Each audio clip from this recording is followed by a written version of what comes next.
Welcome to the Explainer. Today we're putting Nelnet, ticker symbol NNI, through the ultimate valuation gauntlet. It's one thing to just glance at a stock chart or read through an earnings report, but it is entirely another to stress test a company using the distinct investment philosophies of true market legends. We are going to channel Warren Buffett, Peter Lynch, and Benjamin Graham, and then follow it up with some really rigorous discounted cash flow and quantitative models. We want to see if Nelnet holds up to their exacting standards. Let's find out if this financial services giant is a hidden gem or a value trap. Okay, let's look at our roadmap for today. We'll start with a snapshot of Nelnet's business profile, then apply the Warren Buffett lens, the Peter Lynch lens, and the Benjamin Graham lens. After that, we'll dive into our quantitative models and wrap it all up with a synthesis and final recommendation. Let's get into it. Section 1. Snapshot Business Profile. First things first, we've got to establish exactly what Nelnet actually does and where the stock is sitting right now. We are anchoring today's entire analysis around Nelnet's current stock price of exactly $128.83. Keep this specific number in the back of your mind as we go, because it's our measuring stick for everything we're about to calculate. Now, this perfectly illustrates a company right in the middle of a massive transition. See, Nelnet's legacy cash cow, their Federal Family Education Loan Program, or FFELP portfolio, is in a natural runoff. It's shrinking. So what do? They pivot. Hard. They just scooped up over $3.3 billion in consumer loans in a single quarter, leaning heavily into Klarna's pay-in-4 model. Meanwhile, they're aggressively growing their fee-based loan servicing business, like their recent Canadian acquisition, and they're really ramping up Nelnet Bank. They are actively replacing those declining legacy assets with diversified services and modern consumer lending. Section 2. The Warren Buffett lens, moat, management, and owner earnings. The Oracle of Omaha prioritizes a wide economic moat, consistent earnings, manageable debt, and what he calls owner earnings. Let's see how Nelnet measures up. There is this really fascinating tension at the heart of Nelnet's business. On one side, a massive economic moat. They are servicing a staggering $525.7 billion in loans across 15.5 million borrowers. That scale creates enormous barriers to entry and incredibly sticky fee revenues. But on the flip side, we have to look at the balance sheet. $7.69 billion in bonds and notes payable. Now, while heavy debt is somewhat standard for financial institutions funding loan portfolios, Buffett generally prefers companies that require way less leverage to generate high returns on equity. To figure out the actual cash this business generates for shareholders, we need to calculate Buffett's owner earnings. Pulling straight from their Q1 income statement, we take their net income of $71.1 million, and we add back the $9.17 million in non-cash depreciation and amortization. That quick calculation gives us roughly $80 million in quarterly owner earnings. Honestly, Buffett would probably admire the consistency here despite the portfolio runoff.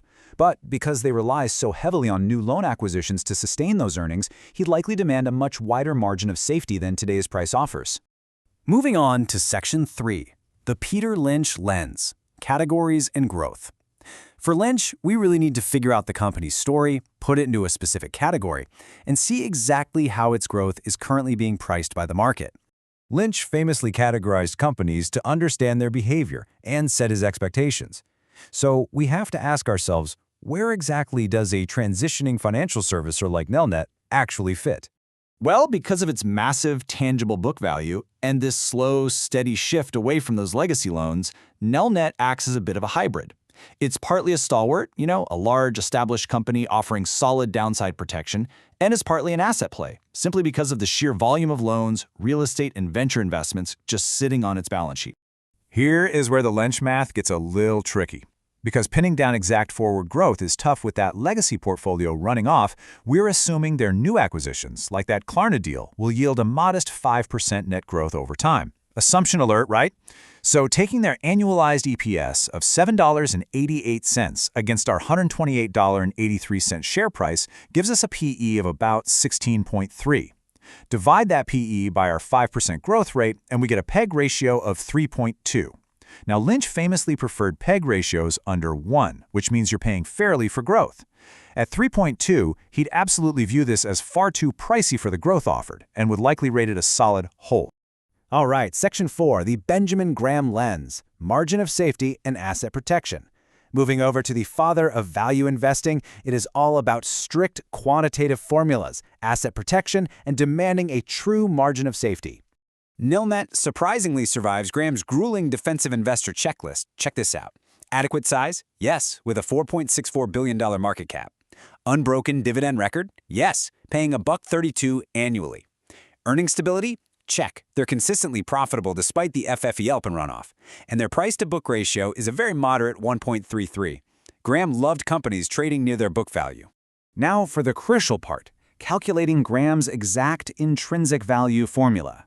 We take 22.5, multiply it by our annualized EPS of $7.88, and multiply that by the implied book value per share, which is roughly $96.86 based on recent equity data.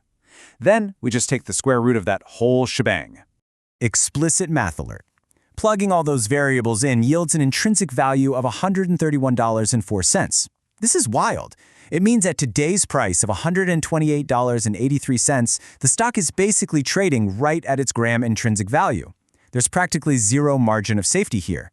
Graham typically demanded a 30% discount to protect his downside, meaning he wouldn't touch the stock until it dropped much closer to the $90 range. Section 5.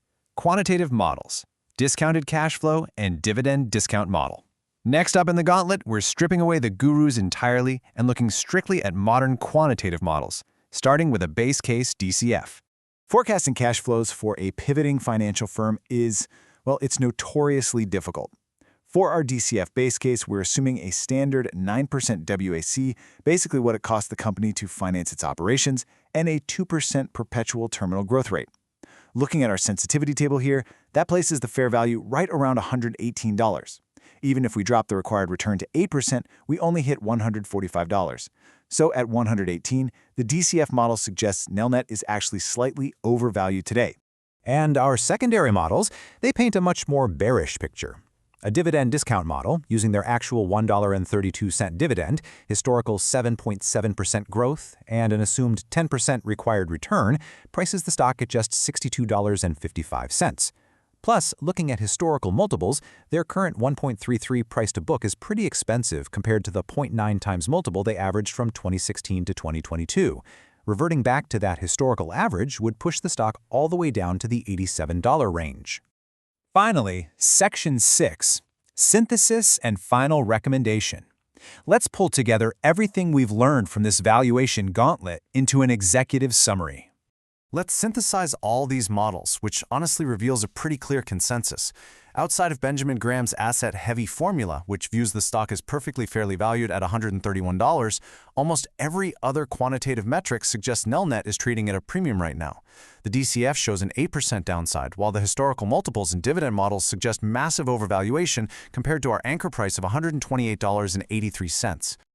Ultimately, we really have to balance the qualitative against the quantitative here. The strengths are undeniable. Nelnet is executing a brilliant pivot, leveraging a superb moat in servicing to grow fee-based revenues and shifting heavily into consumer loans. But those risks are staring us right in the face. Their most profitable legacy asset, the FFLP portfolio, is melting away forever.